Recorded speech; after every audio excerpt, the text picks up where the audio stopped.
Welcome to SciTech Culture with Steve Kern and Ben Warner, where we examine science, technology, and culture in the 21st century.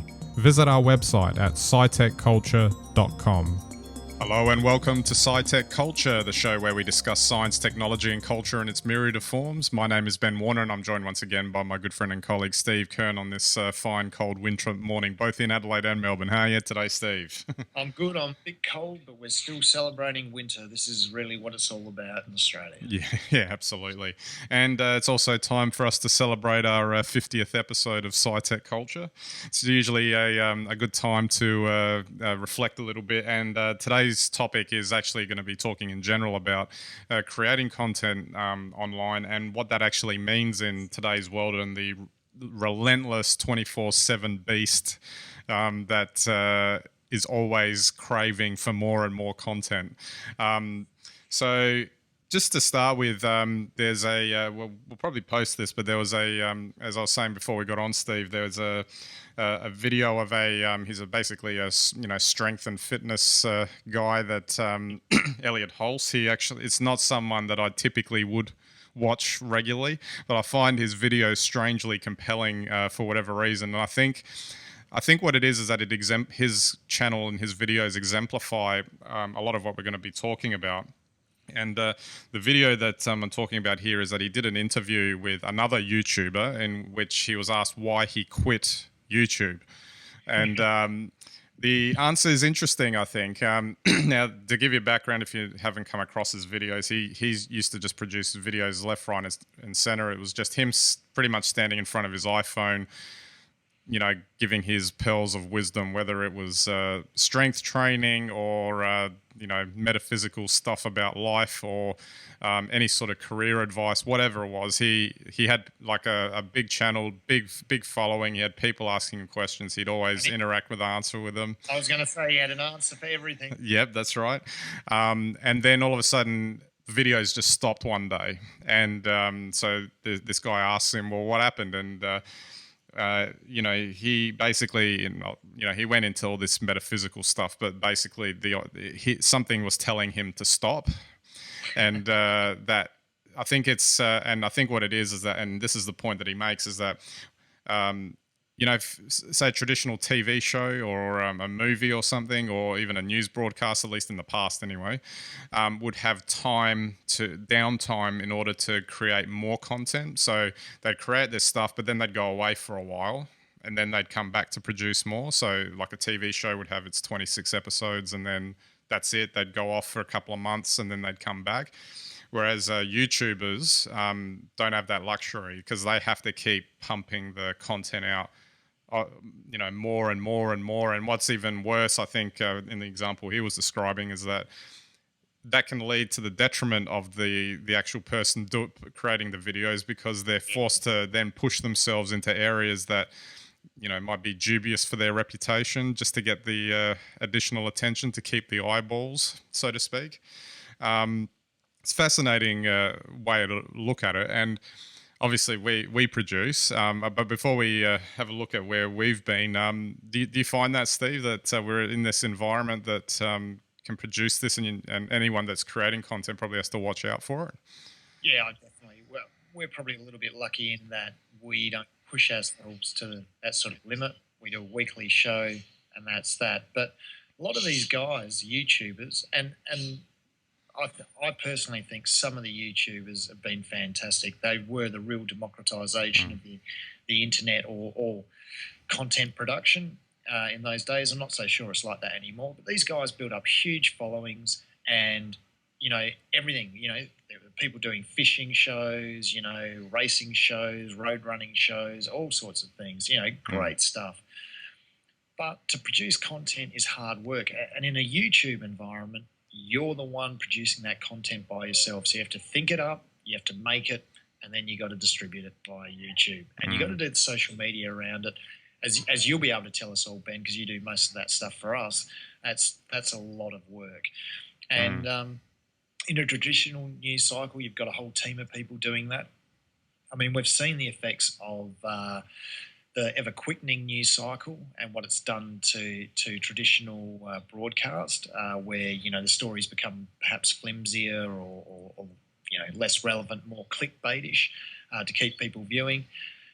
It's all part of that cycle. And if you're a solo act, that's hard work to do. And I mean, these guys make, for the most part, great videos. That's why they have a following. You can't get a following on YouTube if you're not good at what you do. But don't underestimate how hard the work it is to do that. Well, that's the thing. They've got these people that are out there, and nobody knows who they are yet. They've got 20 million people watching their videos, and that's a very brand new concept. Because if you were to think of traditional content platforms, if you had 20 million people watching you, basically you'd be Oprah or something like that. That's right. At that level. So it's a very different environment. I think. But having said that, because it's so easy to just get your camera out, film some stuff, and throw it up online without too much effort, really. I mean, well, effort in the sense that the technological part of it makes it very simple to do that. There's still effort required in terms of the content itself. Well, but I think it's been easier to do that, or become easier. I mean, and you can say this again, when we started, 5-6 years ago now, it was a little bit harder. I mean, the first couple of episodes we shot on tape. Now you're right, with a phone, you actually get quite good video, and then you can just hit bang and upload it from wherever you are. It wasn't quite so easy, 3-4 years ago. Yeah, and I think what's the main part of that is that because it's become easy in that sense, there's a lot more people doing it. So that's where you encounter the other conundrum, which is if you stop doing it for a little while, the people will just go on to the next person because there's someone else who's going to fill the spot that you're not filling. And it's very harsh, and it can be just as simple as not being on for a week. That's how ridiculous it's gotten almost. But I mean, when I think back to those early days when we started, the previous show that we did, we did quite a few episodes, but we did put the pressure on ourselves to produce one every single week. Now, that doesn't sound like a lot, but it felt like in the back of your mind, oh no, we've got to do another one. We've got to find time to do another one, and that was sort of beating there. So when we transitioned over to SciTech Culture, apart from having the opportunity to fine tune what the show was going to be about, I think there was also that built-in flexibility that we put in where if we don't make it one particular week, it doesn't matter.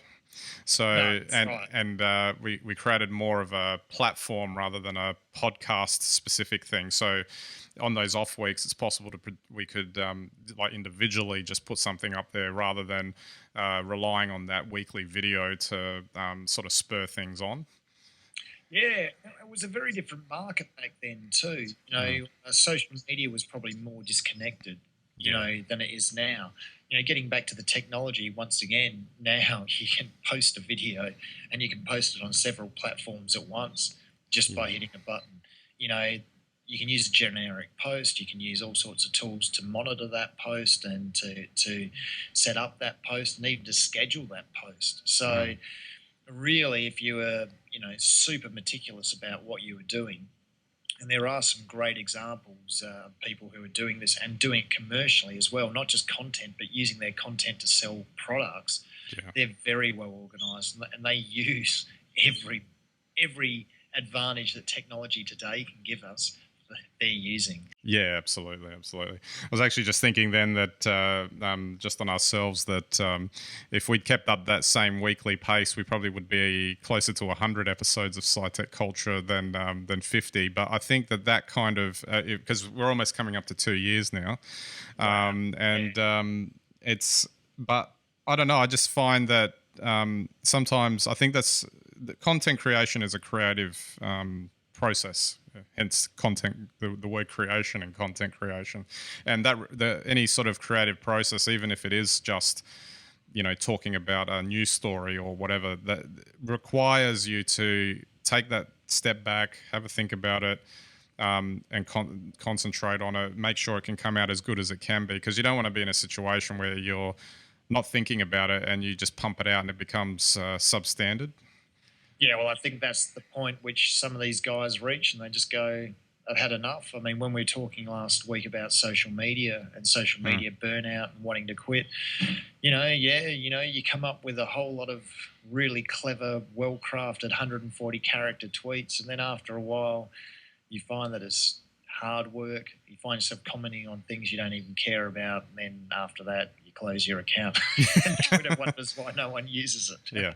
Well, that's just going back to that Elliot Hulse video. He actually mentioned in that interview that he did that he reached the point where he felt like it was done for him, but I think just out of a sense of stubbornness, he was continuing to do it. And then he was starting to comment on things that he probably had no business commenting about. That's right. And he would start to get flack from the online community. All of these crappy comments would start showing up on his feed and all that. And he actually said, obviously, there's no excuse for bad behavior when you comment on something online. But he actually said, in a way, he brought that on himself because he probably shouldn't have done this extra stuff in the first place. Yeah, he seems to be a fairly clear-headed guy, actually. Like, he's achieved really well to build an audience of that size. And,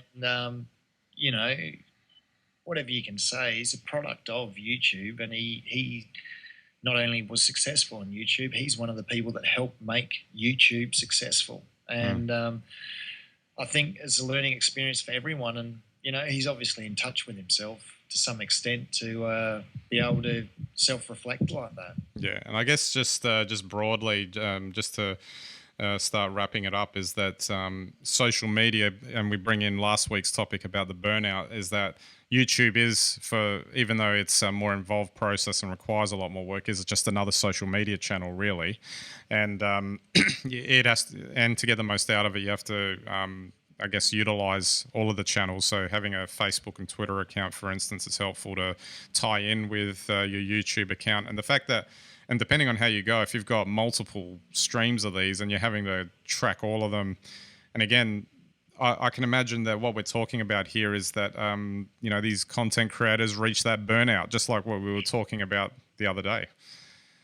Yeah, absolutely. I mean, you can only do so much. And as you pointed out at the top of the show, social media, content production in a social media environment is a relentless task. You have to keep producing. If you stop, you'll just disappear. And if you disappear, you might never come back, which might not be such a bad thing. But if it's your career, if it's your business, if it's something you really want to pursue, it's a fine balance. You just have to be careful. Yeah, absolutely. All right, Steve, we might wrap it up there. Just wanted to take the opportunity. Congratulations on our 50th episode, I think, for the two of us. So absolutely. If you add it on to the others, I think we've done a lot of this now. So it's always a lot of fun, and it's great talking to our viewers out there. Yeah, absolutely. All right, so don't forget our website, SciTechCulture.com. You can get all of our links and content there. Again, it's a platform, not just a YouTube channel. So we've expanded out a little bit there. You can interact with us on Twitter, Facebook, and Google+. So I'd love to hear from you. We've got our photos on Instagram and Flickr. And feel free to send anyone to SciTechCulture.com that you think might be interested in this type of content that Steve and I cover. We'd greatly appreciate any support you can provide there. All right, so that's it for this episode. We'll catch you next time.